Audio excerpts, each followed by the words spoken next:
a blue and pink situation. So, good Shabbos. Yes, we are.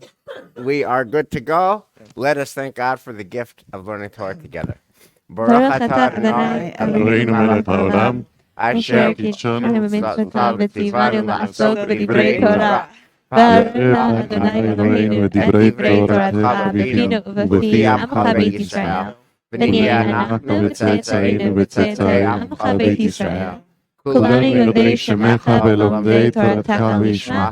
ברוך אתה אדוני המלמד תורה לעמו ישראל. ברוך אתה אדוני אלוהינו מלך העולם, אשר בחר בנו מכל העמים, ונתן לנו את תורתו. Baruch atah Adonai noten haTorah. Shabbat Shalom, everyone. Shabbat shalom. Oh, so excited to be with my colleagues, so excited to be with all of you this morning. We have such a rich and troubling, very rich, very disturbing, very opaque Talmud story, and it actually follows exactly from where we left off last week. You remember last week that Yochanan ben Zakkai, kind of the founder, the founding hero of Rabbinic Judaism in some sense, is smuggled out of besieged Jerusalem in a coffin. He gets an audience with Vespasian, the general who is soon to become the emperor. He correctly predicts he's going to become the emperor, and then Vespasian kind of rewards him. I'll grant you some wishes. And last week there was a lot of energy in our conversation around give us a yeshiva in Yavne versus saving all of the temple. We had that whole conversation: what was possible, what was plausible, etc. What was an attainable goal? Hatzalah porta, a modest salvation, but it's still a salvation. There was a lot of energy around, can I have a doctor for Rabbi Tzadok, my good friend who has digestion issues? And there was energy around who gets seen.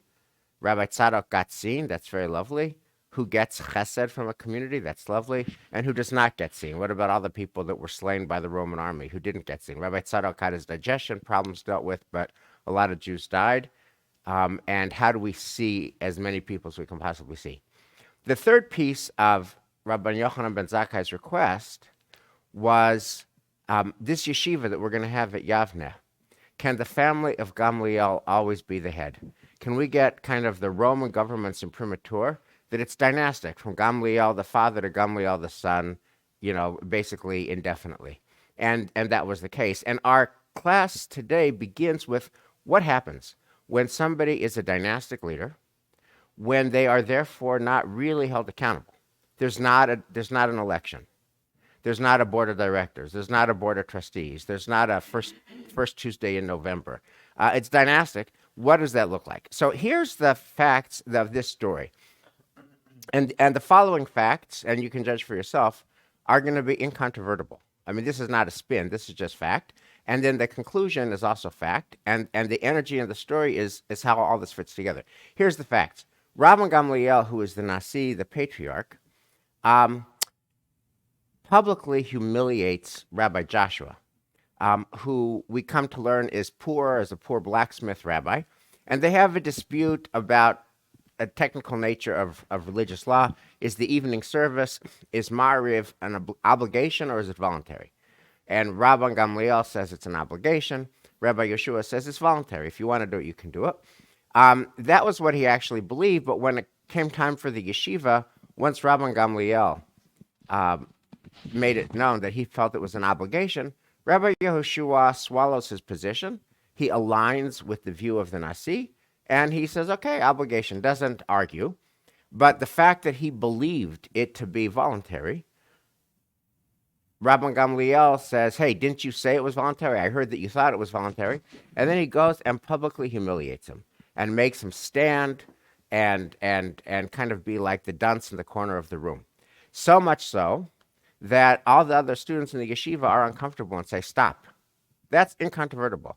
Public humiliation, incontrovertible. Also, incontrovertible, public humiliation is a big deal in Jewish law. According to rabbinic sources, and Rabban Gamliel should know this, he was the Nasi, publicly humiliating somebody is the equivalent of murder when you publicly humiliate. So Rabban Gamliel publicly humiliates the moral equivalent of murder of Rabbi Yehoshua. That's just incontrovertible. Next thing that's incontrovertible, the sages say, hey, this is a pattern. This is not a single incident. This is not a bad day. This is a pattern. There have been 3 cases where Rabban Gamliel publicly humiliated Rabbi Yehoshua. This is not okay. And they depose him. That's incontrovertible. Next step, they bring in a new rabbi, Elazar ben Azariah, who is much younger. And according to the Talmud's own testimony, the changes that Elazar ben Azariah bring have a dramatic, salutary impact on the yeshiva. More students, more learning, more energy. So much so that Rabban Gamliel realizes the place was kind of languishing under his leadership. That's all as set forth in that's incontrovertible. Next step is there's a dispute about a very interesting issue, which is there's a man named Judah the Ammonite. That's like, Judah, he wants to be Jewish, but he's an Ammonite. Can I join the Jewish people? Can I marry a Jewish woman? Can I have a rabbi officiate under a chuppah and be part of the community, even though my nationality is Ammonite? There's a verse in the Torah that says an Ammonite can never be admitted to the congregation of the Lord. So the answer to that question, according to a strict reading of the verse, is no, although P.S., it also says a Moabite in the same verse can never be admitted to the house of the Lord.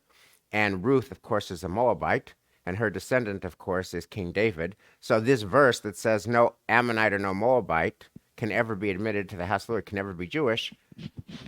King David is not only admitted to the house of the Jews, he's the king of the Jews and the Messiah of the Jews. So there's already a lot of energy around these verses. But in this case, this is not a Moabite, it's an Ammonite. And there's a dispute again between Gamliel and Joshua. And Gamliel says no. There's a verse that says no. And Rabbi Yeshua says yes. The explicit reason is, who knows who an Ammonite is anymore? We don't know what Ammonites, if the Ammonites today are the Ammonites of the biblical period. There was war, there was population reshuffling, and underneath it is kind of a moral argument. I think you should judge people by the content of their character and not by their nationality. And the yeshiva overwhelmingly sides with Rabbi Yeshua. Okay? All of that is incontrovertible. Two last points. Rabban Gamliel decides he's going to appease Rabbi Yehoshua. That's the word in Aramaic and in the Talmud. I'm going to appease him. So he goes and appeases him by apologizing. Rabban Gamliel does the appeasing apology. Rabbi Yeshua at first is reluctant to accept it, but in the end does accept it. And then the baffled conclusion of the story is that Rabbi Yehoshua and his confederates in the yeshiva and the yeshiva as a whole restore Rabban Gamliel to his authority. And they give him back his position. He's again the Nasi. They have Elazar ben Azariah as well. So they say that Gamliel will be the Nasi 3 weeks a month and Elazar ben Azariah 1 week a month. But basically, Gamliel is restored. Okay? So here are the questions that I'd like to tee up. Number one, why do they take him back? Number two, what would you do if you were in the yeshiva based on the evidence of the story? Would Elias, Dan, Michelle, Eliza, and all of you learning at home, if you were a yeshiva in this, if you were a student at Yavne, based on what the facts are and the incontrovertible evidence is, would you have taken back Gamliel? Or would you have said, you know what, this does not work for me, and we got a new model, and this guy Elazar is amazing? Or would you have taken him back? And the third is, what is the lesson of this whole story? So that's the frame. Sorry for the long windup, but it's a long story. So here is, I want to just start by clicking in to the main story. So Eliza, will you pick up? We're on page 27b3, the first column. The rabbis taught in a Braita, and just ground us in what happens in the story. There was an incident involving a certain disciple who came before Rabbi Yeshua. The disciple said to him, "Is the evening prayer elective or compulsory?" He replied, "It's elective." The same disciple then came before Rabban Gamliel. He said to him, "Is the evening prayer elective or compulsory?" Rabban Gamliel replied, "It is compulsory." The disciple said to him, "But wait a minute, Rabbi Yeshua told me it's elective." Rabban Gamliel said to him, "Wait until the shield bearers, the super supreme Torah scholars, enter the study hall and pose your question again." When the shield bearers entered, the questioner arose and asked, "Is the evening prayer elective or compulsory?" Rabban Gamliel replied, "It is compulsory."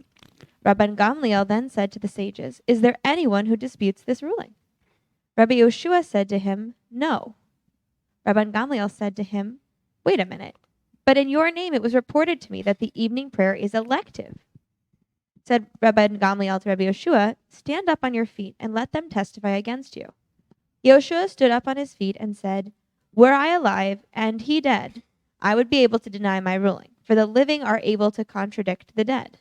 Now, however, that I am alive and he is alive, how can the living contradict the living? I am forced to confess that I issued that ruling." Okay, so first of all, I just got to start right here.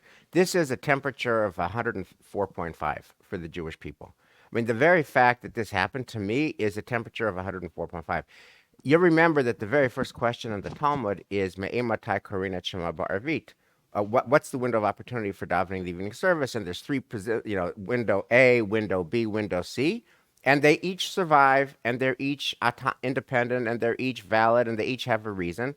And we thrive on being able to agree to disagree. That's what Jews do from the very founding document of our people, page 2 of Brachot. Here, there's like a reign of terror. What's going on? Why does Rabbi Yoshua? So Rabbi Yoshua says no, it's elective, and Gamliel says it's chovah, it's obligation. What happened to the ability to agree to disagree? And does this not strike you as a really bad sign, and a really bad sign that it's my way or the highway? Thoughts? So I would love to jump in here. I don't see all the things that you see as incontrovertible as incontrovertible. One of the things that happens here that we sort of glossed over is it's not just about whether or not evening prayers are allowed or are elective or compulsory. There's something about like being willing to stand up in front of people and share your opinion and what you think. And so one of the things that happens is Yoshua is sort of being backhanded around the alleys, and he's going around and he's like, "This isn't right. Rabban Gamliel's not right. He's not right. He's not saying the right thing." And he's going around to all these people, but he's never actually talking to Rabban Gamliel about it. He never brings it to the study hall. He never comes in and says, "Guys, I think this is wrong, and I want to go through it, and I want to go through the sources." He's just like putting it out in the back conversations. And then there's a situation where Rabban Gamliel, who is responsible for setting the times of prayer, and he's responsible for holding the community together, and he's responsible for this collection of scholars that make the decisions for the people of Israel. And how can you function when you have somebody that's undermining your authority and undermining the authority of the community constantly, and that they won't face you? And so Rabban Gamliel says, like, there's this whole episode where this other disciple, and who's this disciple that's going around and like trying to amplify the drama? He's like just determined to make it more dramatic and more intense than it has to be. So Rabban Gamliel hears that Yoshua is doing this and going around and spreading this rumor, and he's just like, let's just have a conversation. Come to the Beit Midrash, have the conversation. Let's talk this out. And what ends up happening is when he says, like, who said, I hear this rumor that somebody's saying it's not compulsory. Who says that? I want to talk about it. And he says, who says it? And everybody's like, nobody said it. Yoshua's like, I didn't say it. And that's infuriating. Like, he's been dealing with this rumor for so long. And so he says that, like, we're going to talk this out in front of everybody. We're going to have a final answer. So I don't read him as being trying to humiliate. I don't read him as being a jerk. I read him as like, he has a really important job to do. And this is frustrating, and sometimes frustration is appropriate. Elias?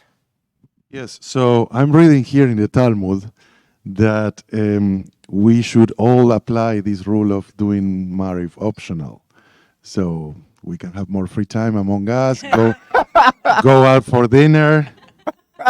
Oh, wait, I just realized I'm reading it upside down. So, by the way, this book was given to me by our dear Rabbi Michelle Robinson, who really spends time, studying this. I'm just using it to brag today because, you go to my office, you won't find any of this by any chance. And you go to Michelle's office, she has 54 volumes of this, and she's very humble. And thank you, but you can help me teaching how to read this. Anyway, so we have to put into context what's going on with Rabban Gamliel and everybody who is at Yavne. The laws and the amount of people that passed away during the Roman siege and the destruction of the temple, it's a scar. It's a big scar in the leadership in the Judaism and they don't know what to do pretty much, and they say, okay, let's focus on this, let's focus on learning, and let's create certain order here. And in a way, I don't see it.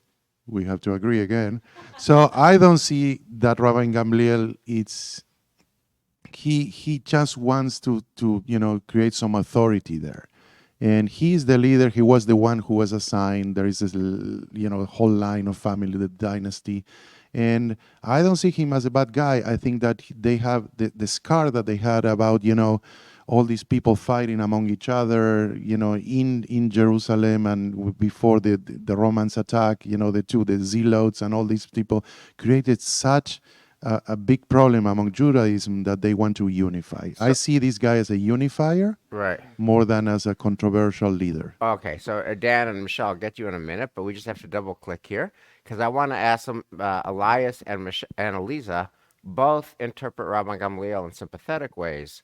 In a time of chaos, he has to assert leadership and authority and bring people together, and also are prone to interpret Rabbi Yeshua in not so sympathetic ways. He doesn't have the courage of his convictions. He won't just kind of have an honest conversation in public, etc.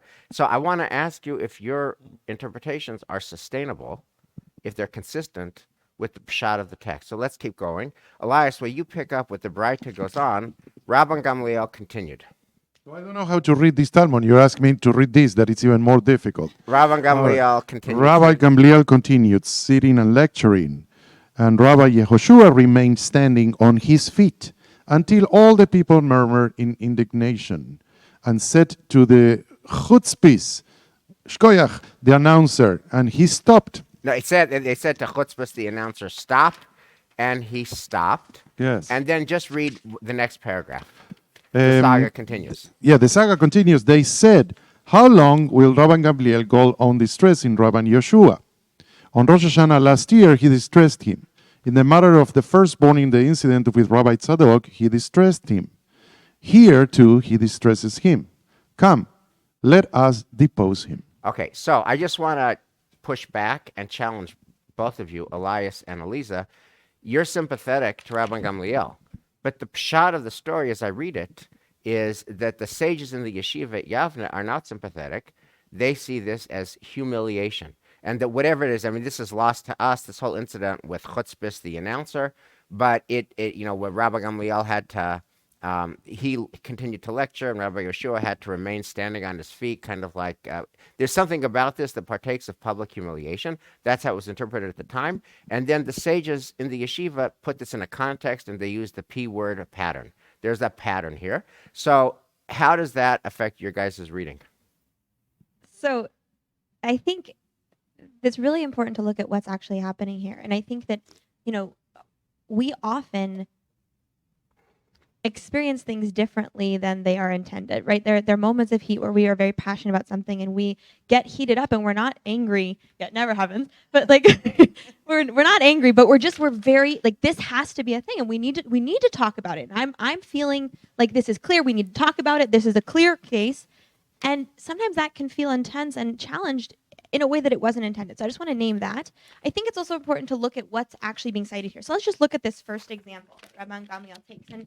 And this is often cited as a case where Rabban Gamliel is being a jerk. Like, how could you do this? He repeatedly, he causes people, he's trying really hard to bring everybody into line in terms of all Jews need to observe Jewish holidays on the same day. I think Elias makes a really good point. He's seen the disaster of what can happen when people are disagreeing about fundamental core concept. He sees the way that can destroy Jewish civilization. And so he forces students to come with their wallets on the day that they consider Yom Kippur based on how they count Rosh Chodesh. You can see that as humiliation. You can also see that as I'm in charge of this community. If we think Yom Kippur is on different days, we fundamentally can't be a community together. That's fundamentally broken. And so it's not that I'm trying to be a jerk. It's that I'm trying to say, I set the authority. We as a community have to celebrate Yom Kippur on the same day. Therefore, I will force you to acknowledge that on the same day because we need to be on the same track. Just one last thing, and then I want to hear from Michelle and Dan.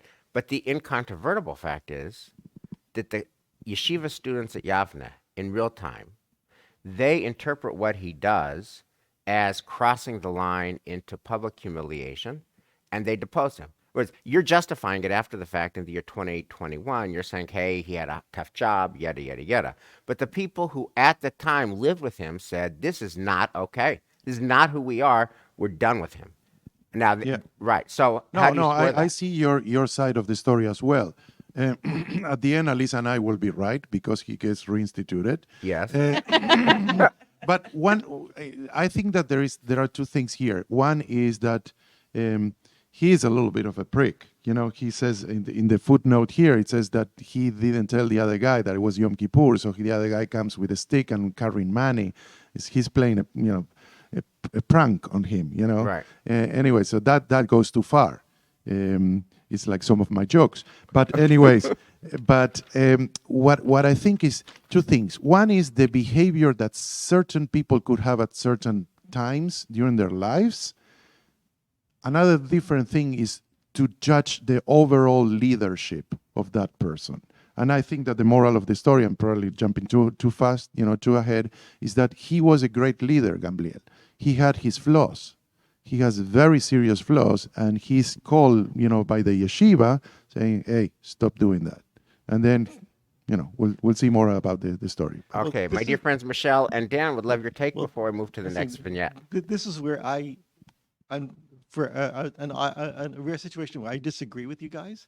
And What? Lord, what's going on, Lord? So, Stay Hashem.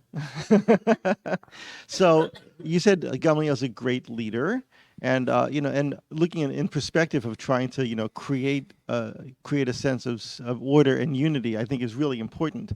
On the other hand, I don't think that Gamaliel is actually showing real leadership. It's authoritarian as opposed to being a leader. A leader, he's saying this is it. This is how it's going to be, and without an end of discussion. And I was thinking about what Rabbi Yeshua said. In that moment where he's they're together, and he says, "Does anyone disagree with this ruling?" And Rabbi Yeshua says, "No." Because I think what he's saying is he's trying to preserve the dignity of Rabban Gamliel by not disagreeing with him publicly. And your comment earlier, Elisa, about that why doesn't he? The Gamliel is like asking, "Let's have a conversation." I'm reading the text differently. I'm reading as Rabbi Gamliel says to the person who said, "Oh, gee, I heard a different ruling." He said, "Come, why don't you come and ask the question? Because basically, I'm going to set up Rabbi Yoshua so that this is going to be a moment where he will have to be publicly humiliated." So I think that he's actually acting as an authoritarian as opposed to as a real leader. Now, in this particular time and moment, maybe that's what's called for. I'm not sure. But I think reading it on this face, it's that he's actually not exercising true leadership. Look, and dynastic, we see from Jewish tradition that dynastic leadership never works. I mean, Moshe didn't create a dynasty. Aaron didn't, in a certain sense, create a dynasty. The Maccabees dynasty was a disaster. So the model of dynastic leadership in Judaism is from the beginning not there. I don't want to weigh in on the merits, but Dan is 100% right. Michelle, you're The Maccabees instituted latkes. It's not a bad thing. Yeah. So I have so much rattling around in my head. First of all, since you brought the Talmud, I'll bring some theater and art this morning. First, I do not think that phrase means what you think it means. From Princess Bride, if you think about inconceivable, right. you're not able to see Elisa's impression, which to me pops very clearly out here. There is this sense in which there's something going on that Yoshua is not willing to own, and Gamliel actually has a task, which is to call him to task. And it's really clear in the moment where he's doing something that's actually important, and then he crosses a line. And I think it's in Gamliel. I think it's in the crossing the line that people get upset. And you can see it at the bottom of 27b3, which is our first page. Here you can see that, Yoshua has actually understood that he did something wrong. right? In the paragraph here, he says, look, if he were dead, I could give my own, opinion, but while he's alive, it wasn't a great deal for What me about- to I do. don't- Wait, hold Okay, on. okay. Okay, and then Rabban Gamliel sits while he's lecturing. And that actually is the problem, because he's taking it beyond the necessary, I need to put you in your place. We can't have people coming at all times. We can't have some people thinking Mariv is not required and other people thinking it is. He's doing his job in those places. But then it becomes personal. And he does cross the line. He gets angry. The temperature rises. And the issue there is the way that he's just a jerk about this situation, Yes, this she's right, particular too. situation, right? This particular situation that he has moved. But, right? But, this is really actually so critical to why he's later reinstated too. Because in a sense, it wasn't the fact that he was being an authoritative leader, right? There actually, you said he's not exercising leadership, he's being authoritative. But actually, authoritative is one style of leadership. There are many styles of leadership. There's collaborative leadership, which is what Aliza would like to see in this space. And there's authoritarian or authoritative leadership, which is what Gamliel is doing. And sometimes, Elias, the moment really does call for that kind of leadership. But when you're exercising that kind of leadership, you have to be careful that you don't let yourself become an authoritarian. And so that actually leads me, Wes, you very kindly have nudged and nudged and nudged and nudged me until I sat down and watched Shtisel. And I feel like this is life, this is the Talmud actually comes into such great, sharp focus for those of you who have seen Shtisel in this incredible moment with Shulam, who is the head of a yeshiva, who exercises his authority, and he is standing before these boys, and one of them is out of line. And when that child is out of line, it becomes personal for him. And he goes ahead and hits the child. He loses his job in so doing, rightfully, because he crossed a line there. And yet there is something about like how he is called to want to exercise the authority over this yeshiva. He does exactly what Gamliel does. He doesn't go away. He keeps sticking around. He even thinks he's going to start his own yeshiva. And then we'll get to it later when we come to why he's reinstated. I can hold on this for a little while, but there's such resonance in the story that you see playing out in Shtisel that actually you see a community that needs what he's offering. And in fact, ultimately comes to, and I'm sorry if any of you haven't gotten there yet, but ultimately comes back to him when he is able to kind of reframe himself, and we'll get there in a moment.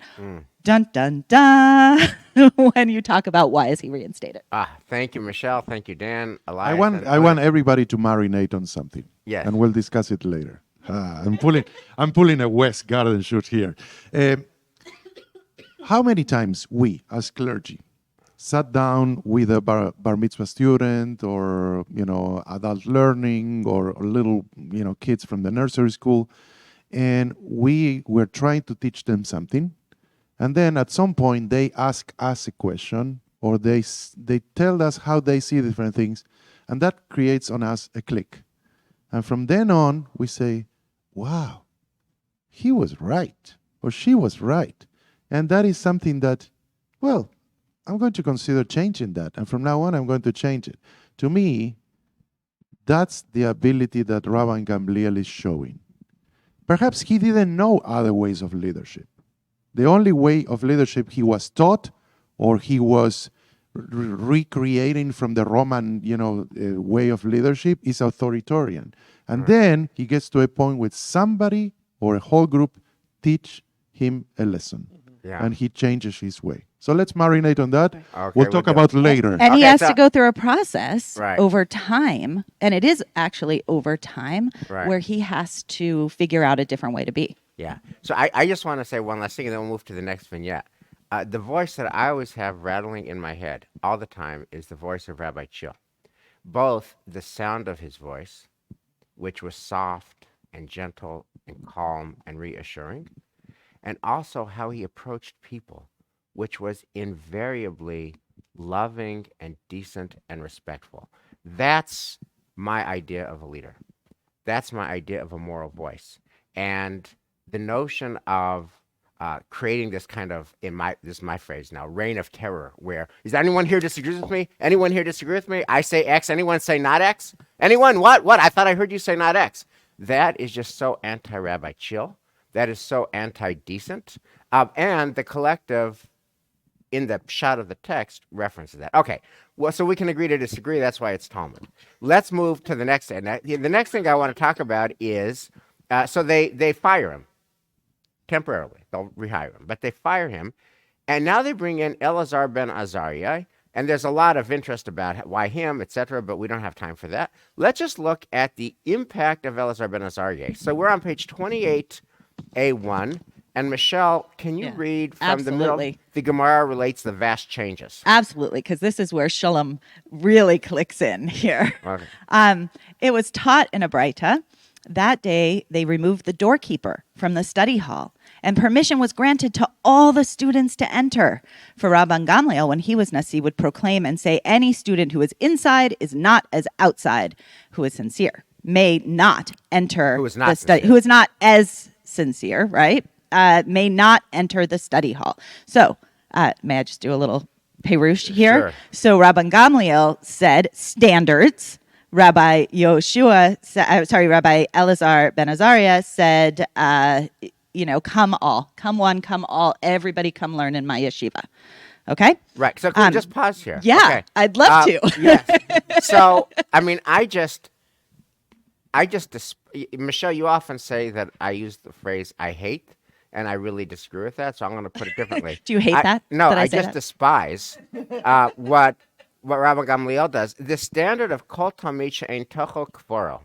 Your inside is not like your outside. It's just a completely judgy standard. It's a completely subjective standard. Yeah. It's a completely idiosyncratic standard. And who gets to judge? So I, as Rabbi Gamliel, get to judge whether you are sincere. That is just horrible. That is just not okay. No, but you are judging the Rabbi Gamliel. Well, that's right, and the text, right? And as a result, you're going to leave a lot of people who want to learn outside the yeshiva door. And what Elazar ben Azariah does is he says, I'm going to remove the subjective standard. Here's the standard. Anyone who wants to learn Torah, welcome. How about that? Anyone who wants to learn, welcome. How about that? And let's just see what happens. Just keep reading. So, okay. Fine. That day, many benches were added to the great study hall to accommodate the great influx of students who entered because of the new policy. Rabbi Yochanan said, Abba Yosef ben Dostai, and the rabbis disagree about the matter. One says 400 benches were added, and one says 700 benches were added. But let's just say it was a lot. Okay. Seeing this, Rabban Gamliel was dispirited. He said, perhaps, God forbid, I have withheld my Torah from Israel. They showed him in his dream the white pitchers filled with ash, which is a very complex thing that we could, I don't know if you want to get into. But that was not the case. This was not truly a heavenly sign that Rabban Gamliel was correct. It was only to put his mind at ease that they showed him this. Right. In other words, the pshat of the Talmud seems to be, and then we'll take it, right? This, as I'm reading the pshat, you'll tell me if I get the pshat wrong, that when Elazar came in and said, anyone who wants to learn Torah, you're welcome, lots and lots of people came, and there was energy and excitement, and Rabban Gamliel realized, you know what? My restrictive policy withheld Torah from Israel. Yes, so what am I missing? But if you look at the note, Wes, if you just look down at the note for 6, as if to say, just as the pitchers are beautifully white on the outside, yet on the inside contain worthless ash, so the students appear worthy, but they are not truly so. So within the Talmud, whoa, hold on. So I want to take us back to Shtisel. Who gets to vote that? So wait, can we go back to Shtisel? I want to say something. I want to say something. Wait. Yeah. I want to say something. It doesn't say anywhere what the quality of the results were. Right. So, but people, we're not in the bit. Like, can I ask you a question? Can I say something? Can I say something? Shtisel, please? Yeah. I actually didn't come up with that. It was my wife who came up with that. But ani melech habayit. I'm king of the house. Who is that? Have you seen that in Shtisel? Yes, that's a shtisel. You were Okay, saying, Michelle. so actually, so what this is just so brilliantly and beautifully alive in season 3 of Shtisel, because what happens after Shulam is forced out of the yeshiva, he gets a hafgana against him. They start protesting against him. I'm sorry if you haven't seen it yet. Spoiler alert here, but then he does this brilliant thing. His son goes outside and starts telling people, oh, well, my father's yeshiva, they're going to have standards. And suddenly you see the Hafgana, the protests start to leave. And then the next scene cuts to there is a line outside of his door, down the steps, all the way out. What do Jews want? They want standards. They want standards. They want their children to go to the Harvard of the yeshiva. They actually, it turns out, don't want everybody to get into the yeshiva. Right. And in Shtisel, it's hilarious the way that they put it out there, the lengths that you will go to and the things that you will forgive. But in some sense, with this little dream that he has, you get this sense that the Talmud is almost adding in here, but wait a minute, guys. Yes, inclusion. Yes, inclusivity. I think all of us in this room would be in favor of an inclusive shul or yeshiva or school environment that allowed everybody access to the brilliant pearls of what we have. Right. And yet there's an impact when you do that. And there's a reason that there are selective schools and institutions that hold on to a particular powerful Torah but in by this the way, world. By the way, and then Dan, I want to hear you because you've been wanting ahead. But the standard here, kol tamid she'ein tocho kvoro, if a person's inside is not like the outside, that is just such an appalling standard. It's an appalling standard. Why? Because- You Not wouldn't at want all. your No, children not to at all. prior to that? Yeah, because it requires Gamliel and his admissions committee to judge sincerity. And if it weren't Shabbos morning and weren't here, I would have a much spicier way to dismiss that. But that's just completely unacceptable. That you're going to judge my sincerity? What about this model? That judge by the fruits, not by the roots, right? If I want to study Torah, then welcome. And you can judge somebody's sincerity by what they actually do. I'd love to learn Torah. And how do you say, well, I don't trust your agenda. I don't trust you as the gatekeeper. Mr. Nesson. So I was thinking about we've all missed the little narcissism that's there in Gamliel. He says, maybe I have been holding back Torah from the people. So this again goes, yesterday I was thinking, and we talked about this yesterday, so I was thinking that actually, the reason he was taking back is because he'd actually learned something. But that little statement there says to me, maybe he didn't really learn anything. No, he definitely relearned the way of teaching. So I don't know. I just want to pop in Definitely. because I think there's a couple of important distinctions I think would be helpful to make. One, I never got to meet Rabbi Chill. I got to be in his office for a little bit, but I never got to meet him in person. But I think a lot of his leadership style was also about the context in which he was a leader, in that he wasn't trying to rebuild Judaism after destruction. He was trying to hold a Jewish community together where the biggest threat to the Jewish community was actually lack of care and lack of connection, not deep care that disagreed with other people's care. And the kind of fight that Rabban Gamliel is worried about is there are people that are so passionately believing and so intently believing that they are right and others are wrong that could actually tear apart the Jewish community before it even has a chance to take shape.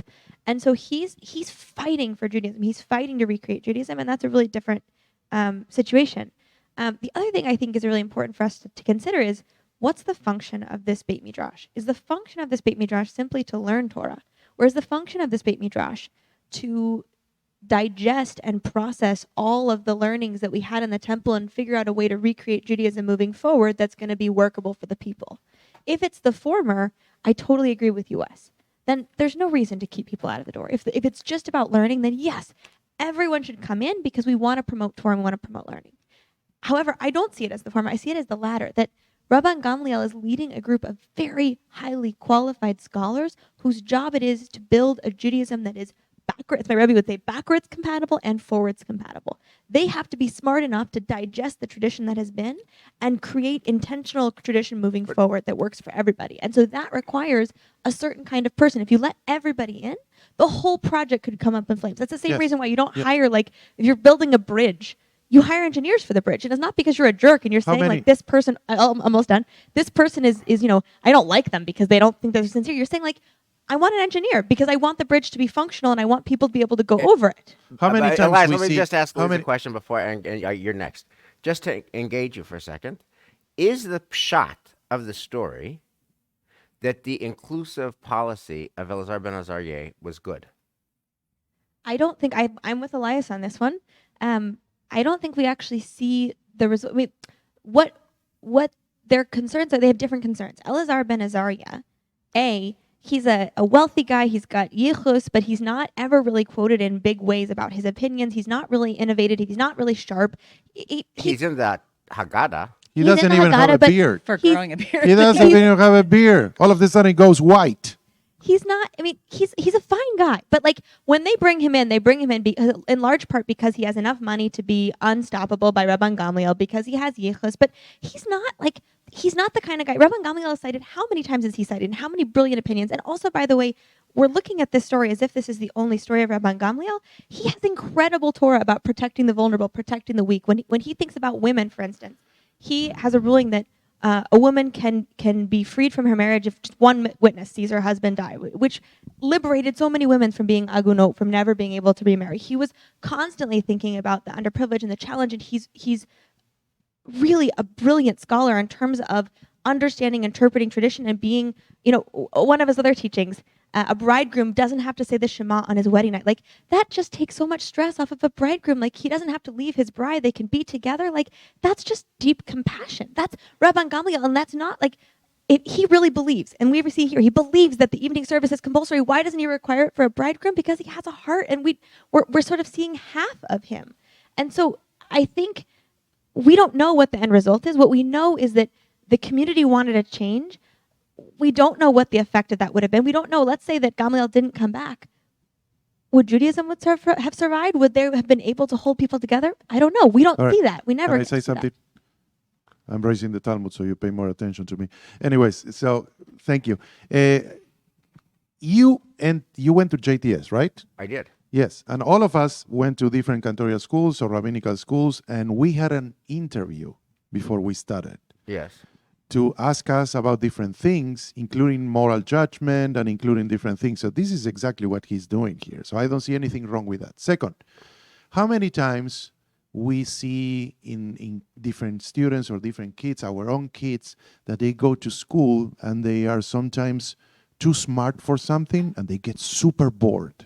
And then brilliantly, some schools say, okay, we'll provide different things for him or her, or we'll create different levels for Hebrew or for different things, okay? So this is what it happens at the end of the story. I think you guys base the model of the end of the story that you take turns on giving the sermons every week, different things, because, it's three weeks out and 1 week the other guy giving the lectures. Right. And I think it says, okay, we can do two things here. We can have the standards of Gava and Gamliel, and then we can have the inclusiveness of the other guy, the one without the beard, and say, this is a place for everybody.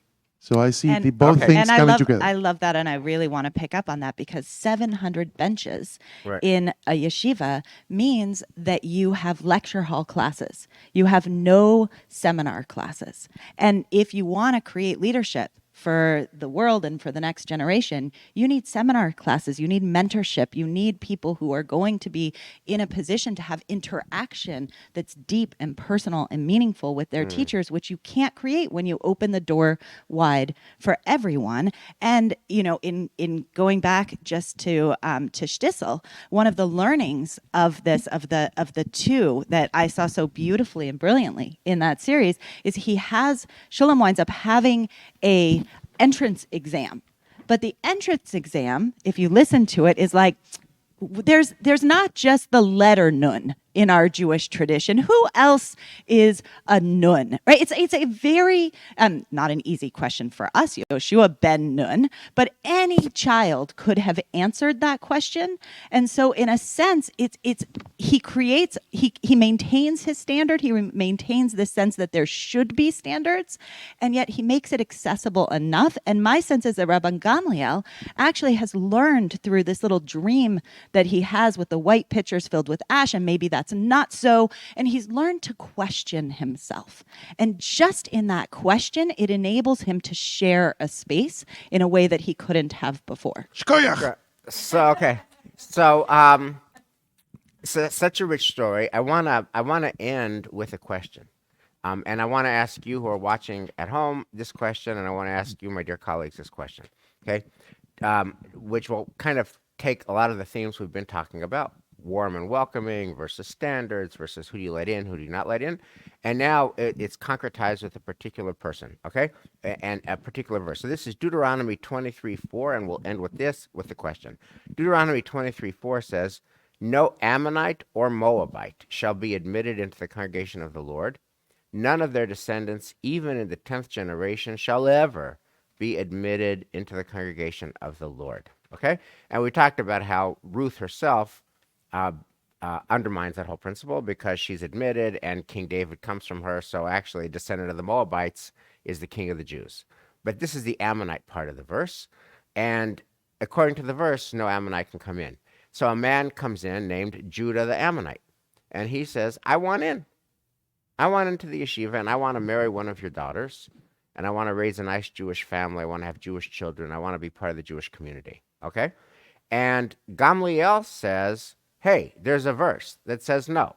Verse 23:4 says no. Rabbi Yehoshua says that's not an insuperable problem. I'm uncomfortable with that result. It feels racist to me. It feels like race. It feels like Judaism on its worst day to me. That you're gonna not look at the content of a person's character, but say because you're an Ammonite, you can never be. That's just not my God, not my Torah, not my values. And I'm gonna find a way out of that. That is what Rabbi Yehoshua does.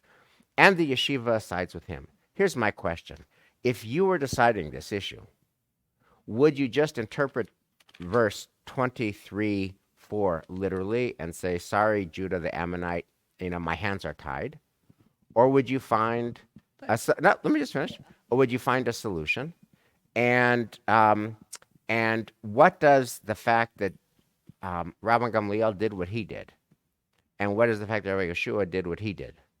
And what does the fact that the yeshiva sided with who they sided with, namely Rabbi Yehoshua, what does that say about a general posture of how we welcome people then and now? And we'll pick up this conversation next week. Shabbat shalom. That was the